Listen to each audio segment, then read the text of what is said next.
자, 목요일 이 시간 우리들의 노후 고민, 우리의 미래를 위해서 자리해 주시는 방송계 시조새 끼룩끼룩 이명록 전문가, 임선규 전문가 두 분 함께합니다. 안녕하세요.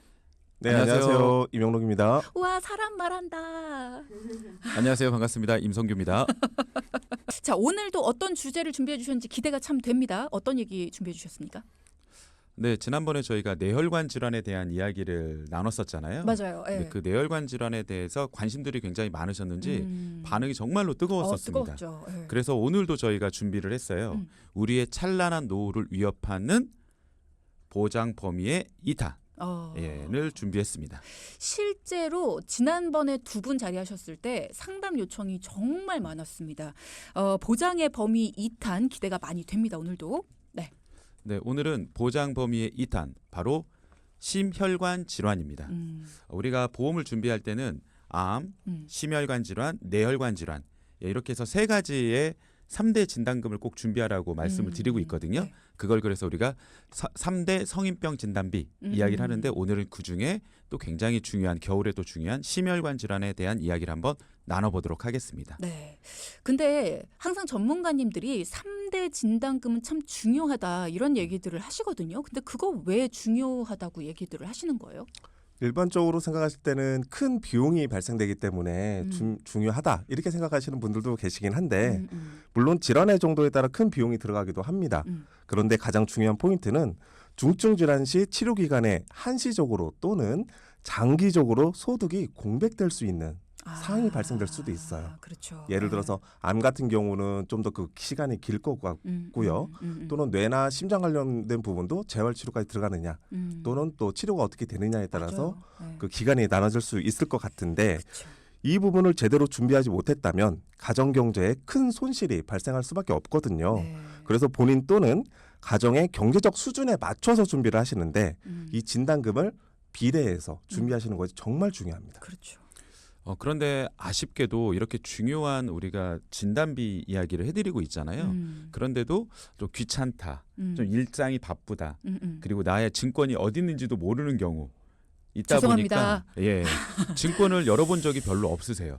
그러다 보니까 이렇게 굉장히 중요한 진단비가 어떻게 준비되어 있는지 모르시는 경우가 대부분이시거든요. 네. 그래서 오늘은 꼭 우리 그 동키분들께 부탁을 좀 드리고 싶어요. 그리고 또 방송을 청취하시는 분들께도 우리가 갖고 있는 증권을 한번 좀 오늘 꼭 열어보시고 오늘 저희가 이야기해드리는 부분들에 대한 진단비 구성이 잘 되어 있는지 꼭 좀 체크해 보셨으면 좋겠다라는 말씀을 좀 전해드리고 싶습니다. 이게 자동이체로 알아서 나가는 경우들이 많아요. 그러다 보니까 또 카드 요금에서 나가는 경우도 많고 그러면 잘 못 챙겨요. 네, 그런데 아무 신경을 쓰지 않으면 나중에 보장을 받을 때 낭패가 생길 수 있다는 게 문제인데요. 맞죠. 오늘 사연도 그런 경우로 아주 속상한 사연을 좀 준비해봤습니다. 속상한 사연이라고 하니까 벌써 마음이 막. 자, 어떤 이야기인지 궁금합니다. 여러분도 들으시면서 아이고 저 사람 어떡해 하지 마시고요. 이게 진짜 내일일 수도 있다. 나한테도 벌어질 수 있는 일이다 라는 생각을 꼭 하시면서 그렇게 들어주시면 감사하겠습니다. 자, 오늘 이야기 어떤 사연인지 지금 바로 들어보도록 하죠.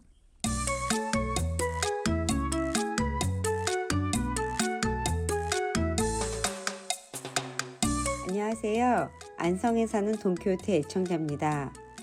몇 년 전 겨울에 아버지가 급성 통증으로 쓰러지셔서 협심증 진단을 받으셨고요.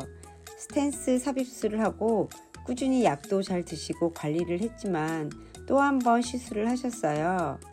올해는 부정맥 진단까지 받아서 왼쪽 가슴에 작은 심장 박동기까지 삽입하셨는데요.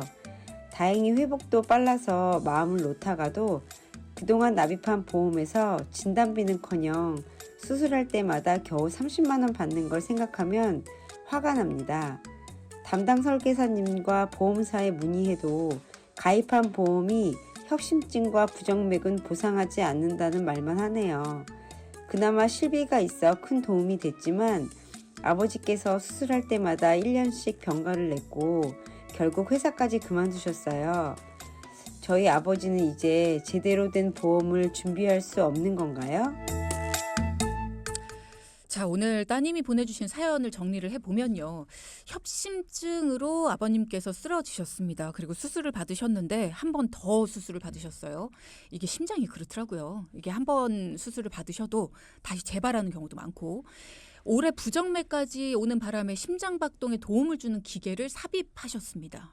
굉장히 큰 수술인데 근데 진단금은커녕 수술비 30만 원을 받은 게 전부다. 이게 그렇거든요. 이런 상황이 벌어지면 와, 나 여태까지 보험금 왜 낸 거야? 보험 가입할 필요도 없어 이거. 막 이런 화도 나고 막 그렇게 되거든요. 자, 어떤 상황인지 좀 알고 싶네요. 네, 부담스러워도 이런 상황을 대비해서 꾸준히 보험료를 납부를 했는데 맞아요. 말씀하셨던 것처럼 수술할 때 30만 원 받은 게 전부입니다. 예, 당황스럽고 화도 날 수밖에 없는데요.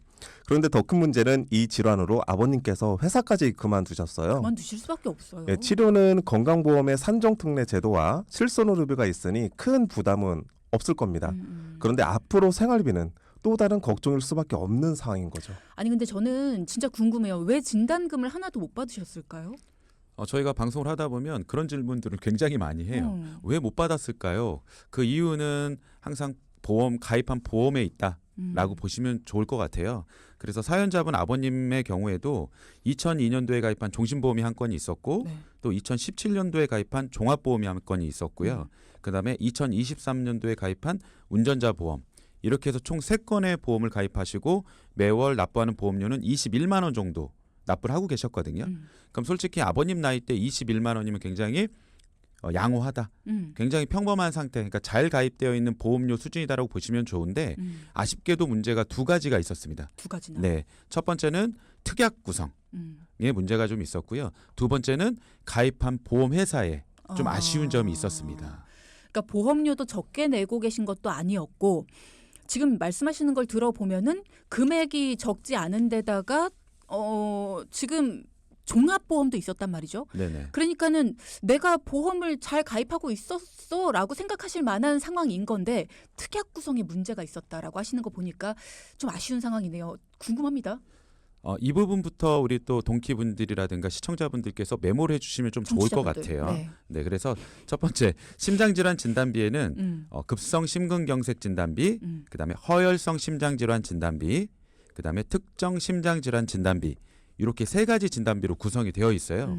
그런데 아버님께서는 종신보험과 종합보험에 급성 심근경색 진단비로 되어 있었기 때문에 진단비를 못 받고 수술비 30만 원밖에 못 받은 상황이 되었다라고 보시면 좋을 것 같습니다. 근데 사실요, 우리가 의사도 아니고요. 내가 심장 관련된 보험 갖고 있어 이렇게만 기억을 하지. 내가 급성 심근경색을 갖고 있는지, 뭐 허혈성을 갖고 있는지, 뭐 심장 질환 뭐 어떤 걸 갖고 있는지를 어떻게 파악을 하고 삽니까? 솔직히 평소에 급성 심근경색 진단비로만 갖고 있었기 때문에 안 된다라는 거네요. 네, 맞아요.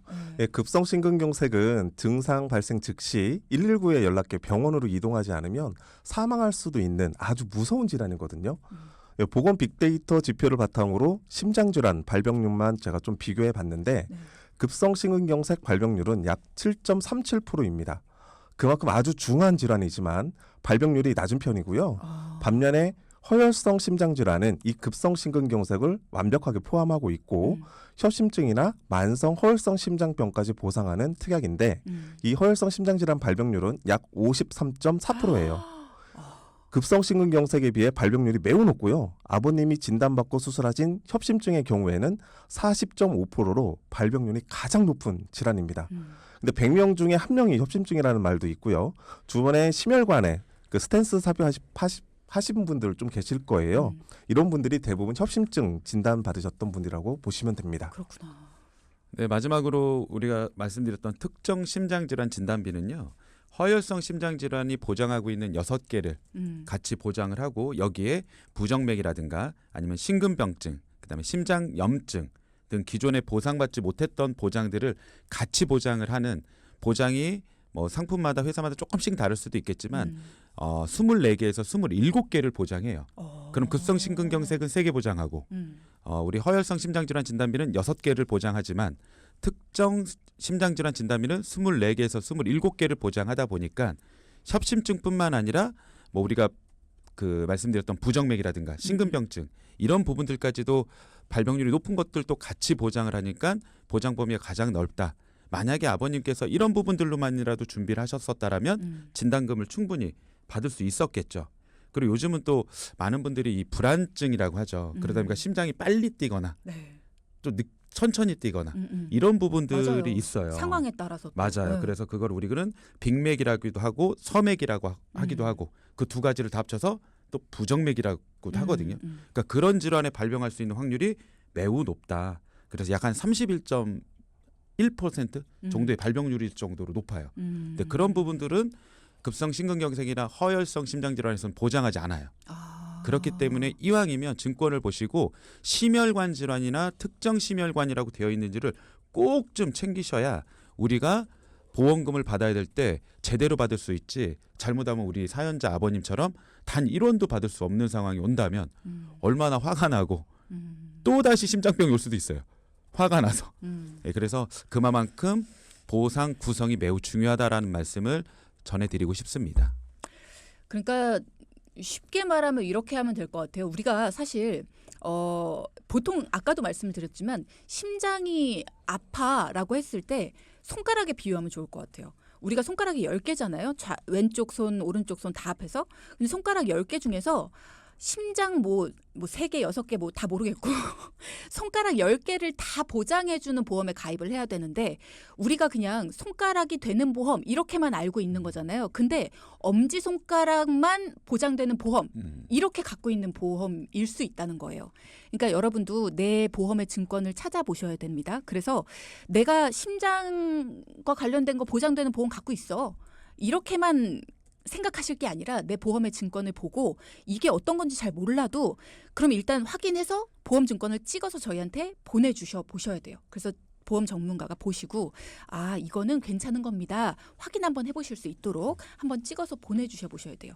10손가락 다 되는 거네요. 아니면 엄지손가락만 되는 거네요. 아니면 5손가락 왼손만 되는 건데요. 이런 거 한번 확인해 보실 수 있도록 한번 찍어서 보내주셔 보셔야 될 것 같아요. 저희가 보장 범위를 맨날 강조를 해드리는데 왜 준비가 안 되셨을까요? 그게 좀 아쉽네요. 청취자분들이 그 어느 보험사에서 저 좋은 또는 더 넓은 특약을 판매하고 있는지 어떻게 알겠어요?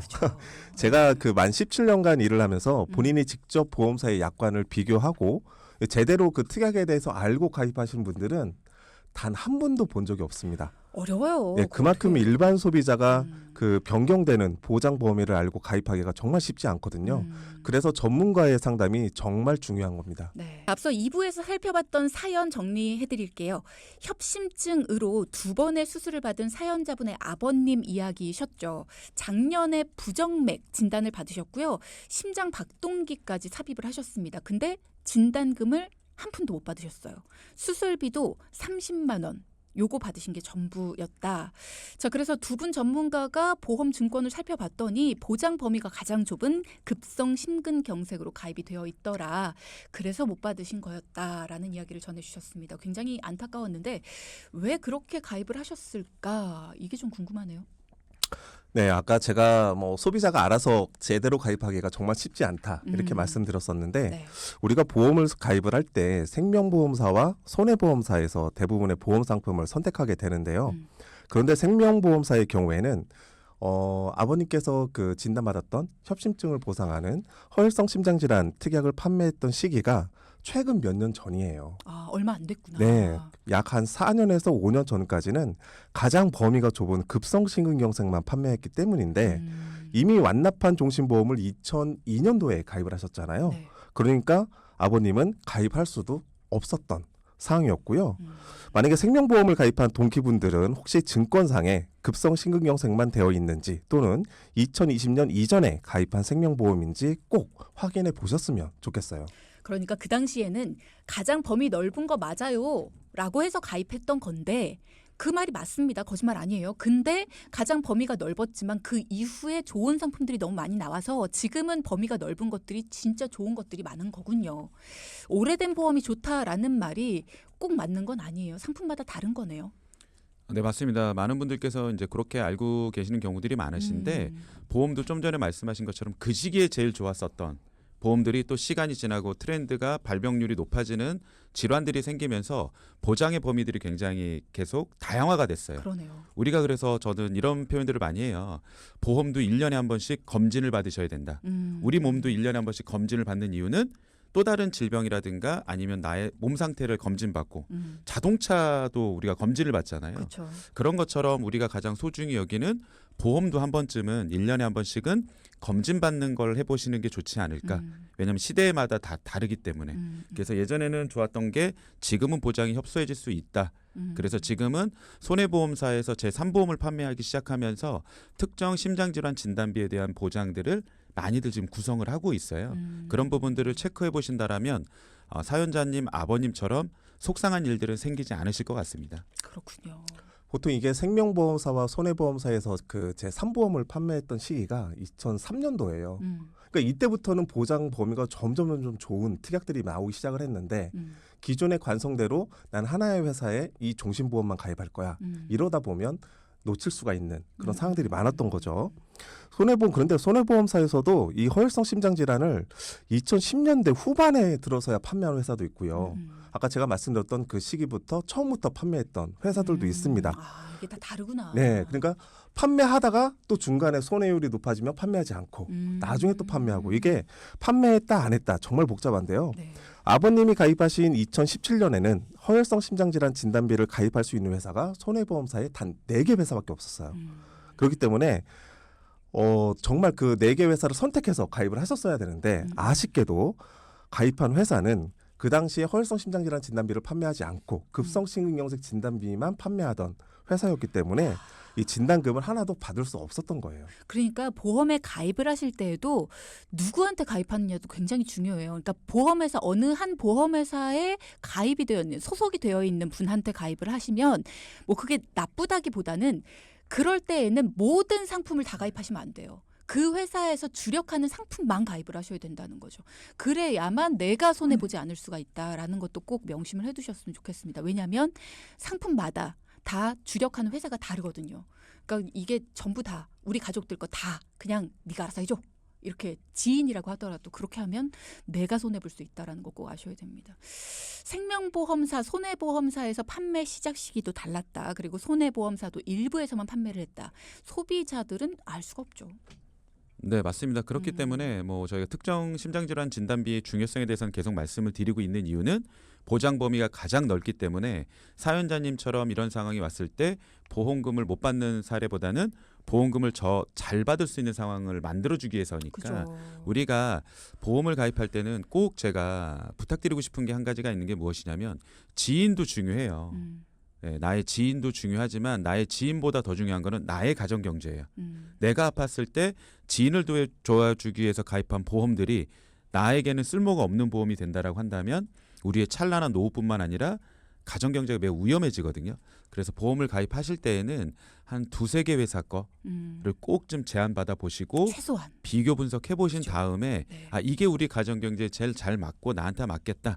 그럴 때 선택을 하시는 게 어떻게 보면은 안타까운 사연들을 우리가 만들지 않을 것 같습니다. 그래서 그 부분을 좀 꼭 좀 확인해 보시면 좋을 것 같아요. 몸도 아픈데 경제적으로도 막 도움을 못 받아. 그러면 얼마나 화가 나는데요, 진짜로. 그러니까 그런 부분들, 지인까지 원망을 하게 될 수가 있어요.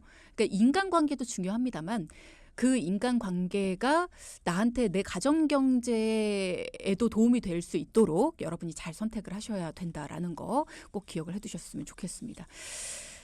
지금 문자창으로도 질문이 막 들어오고 있는데요. 저희가 즉각적으로 해결을 해드린다고 했기 때문에 이 질문 먼저 드릴게요. 5584님께서 저는 보험의 혜택을 받은 적이 없습니다. 어떤 종류가 혜택이 많을까요? 라는 조금은 열린 질문을 주셨어요.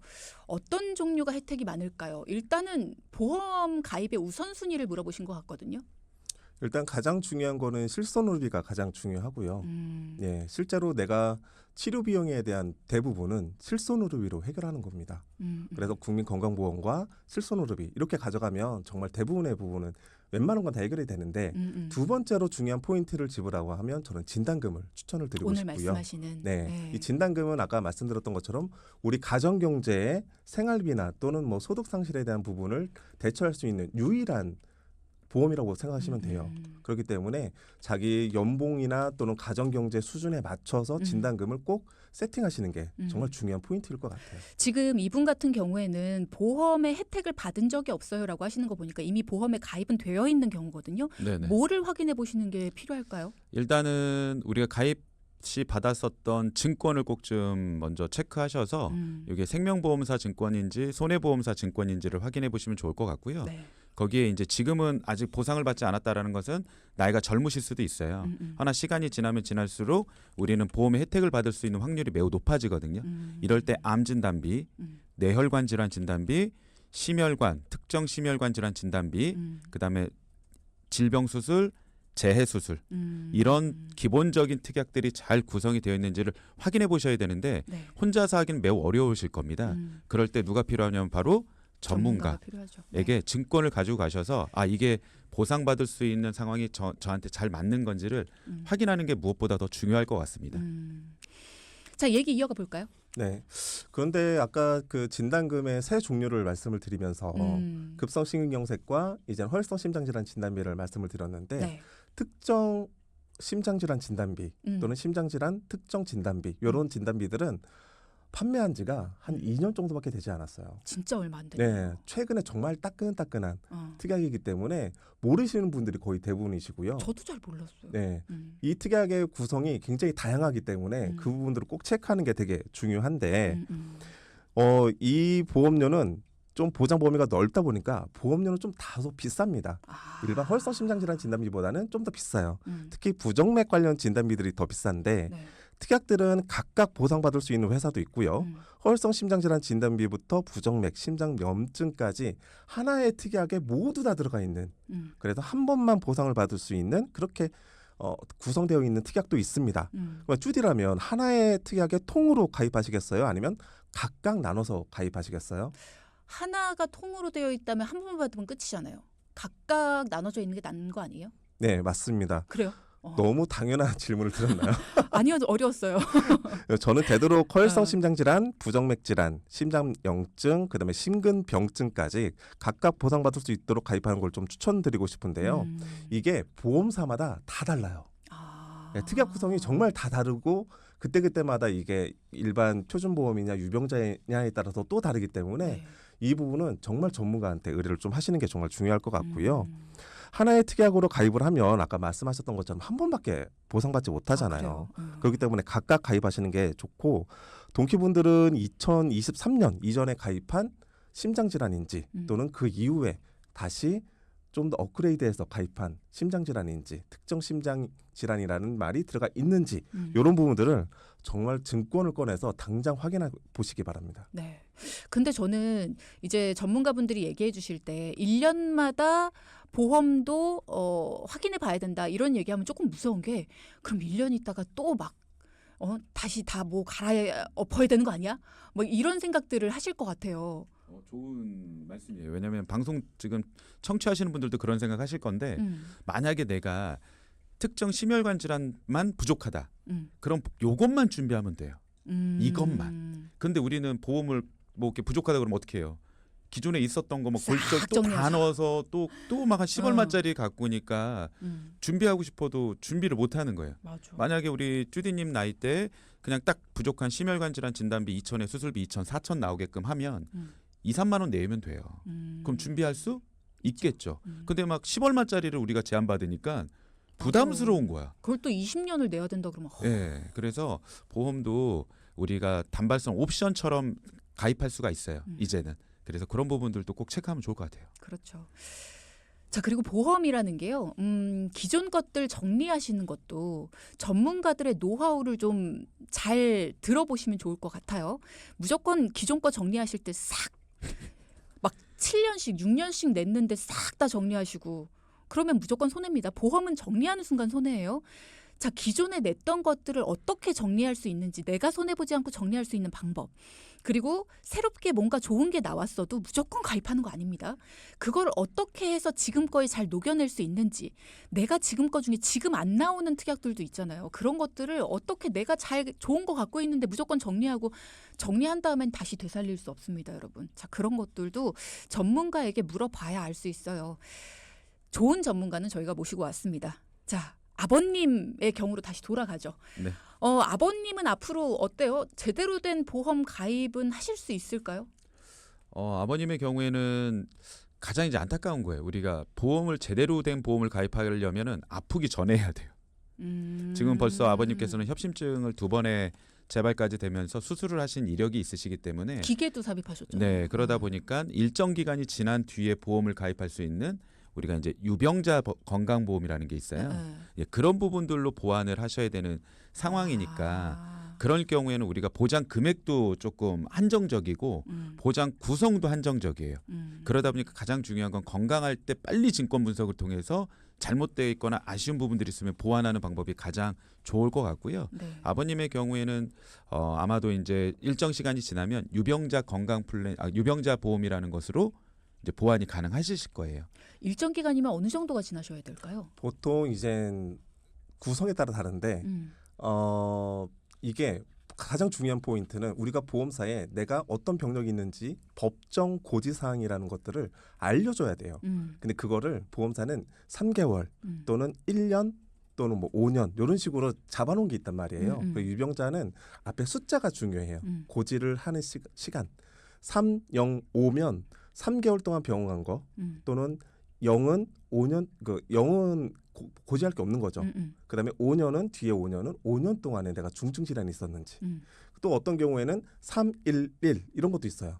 그러면 3개월 지나고 1년에 입원 수술한 거 또는 마지막에 3번째 자리는 1년 이내에 중증 질환에 걸린 거. 근데 아버님 같은 경우는 지금 올해 심장 관련해서 수술도 받으셨잖아요. 네. 그러니까 지금은 당장 뭐 보험을 가입할 수 있는 사항은 여건은 아니에요. 근데 요거를 이제 보험사에서 정한 기준에 맞춰서 일정 기간이 적어도 1년에서 또는 3, 4년 이렇게 지나면 가입할 수 있는 사항들이 벌어집니다. 네. 그럼 그때 얼른 가입을 하셔야 되고요. 근데 중요한 포인트는 유병자 보험은 그 전에 보험 가입하기 전에 발생했던 질환에 대해서는 진단금은 보상해주지 않아요. 그러니까 아쉽게도 다시 협심증 관련된 진단이 또 나온다 하더라도 그 부분은 보상되지 않아요. 다만 수술 이런 부분들은 기존에 질환이 있다고 하더라도 보상되니까 그런 부분들은 꼭 챙겨서 가입을 하셨으면 좋겠어요. 자, 여러분은 어떠십니까? 일단 연말이 되면서 많은 분들이 건강검진 같은 것들 계획을 하고 계시죠. 이미 받으신 분들도 있으시고요. 근데 우리가 이 유병자 보험과 건강체 보험 이런 것들을 구분하는 또 기준 중에 하나가 그거잖아요. 추적 관찰. 그러니까 건강검진하고 나서 이 부분은 한 2년쯤 뒤에 다시 한번 좀 검사 받아볼까요? 이것도 추적 관찰이니까 여러분 이런 것들도 잘 받기 전에, 그러니까 건강검진 받기 전에 내가 보험 잘 가입되어 있나? 이런 것들도 한번 검사를 해보시는 게 어떨까라는 생각이 듭니다. 자, 오늘 함께 나눠본 이야기의 포인트도 짚어보도록 하겠습니다. 첫째, 심혈관 질환의 핵심은 보장 범위입니다. 우리의 찬란한 노후를 위해서는 가입되어 있는 보장 범위를 꼭 확인해 보세요. 둘째, 회사마다 심혈관 질환의 보장 범위가 다르기 때문에 전문가를 통해 나에게 최적화된 상품을 선택하자. 두 분과 함께했습니다. 고맙습니다. 감사합니다. 감사합니다. 네, 방송 중에 상담해드리는 내용은요, 청취자 여러분의 올바른 투자 판단을 위해 참고로 드리는 말씀입니다. 금융상품 가입이나 해지 같은 판단은 스스로의 책임으로 결정하셔야 한다는 점 꼭 기억하시기 바랍니다.